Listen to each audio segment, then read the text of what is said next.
ഇന്ന് രാത്രി ഇവിടെ വന്ന് ദൈവം ഇതിലേ ആരെല്ലാം നിന്നെ ഇവിടുന്നൊക്കെ വെട്ടിയാലും തമ്പുരാൻ ടിക്കിട്ടാൽ നിൽക്കേണ്ട സ്ഥലത്ത് നീ നിന്നിരിക്കും.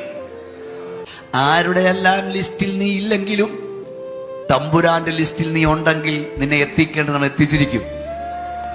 സോദര ശക്തിയോട് പറഞ്ഞ് ദാവീദിനെ റെക്കമെൻഡ് ചെയ്ത ആരുമല്ല, ശൗല് റെക്കമെൻഡ് ചെയ്തില്ല. ശൗമേലിന്റെ പ്ലാനിൽ അവനില്ലായിരുന്നു.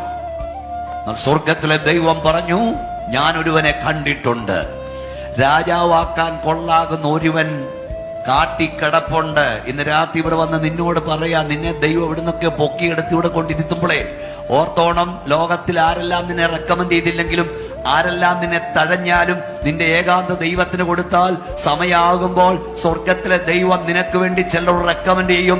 രാജാവാക്കാൻ കൊള്ളാകുന്നവൻ, ഇന്ന സ്ഥലത്തിരുത്താൻ കൊള്ളാകുന്നവൻ ഒരുവൻ ഇന്നടത്ത് കിടപ്പുണ്ടെന്ന് ദൈവം റെക്കമെൻഡ് ചെയ്യും. നീ എവിടെ കിടന്നാലും ദൈവം നിന്നെ പൊക്കിയെടുത്ത് കൊണ്ടുവരേണ്ടടുത്ത് കൊണ്ടിരുത്തും.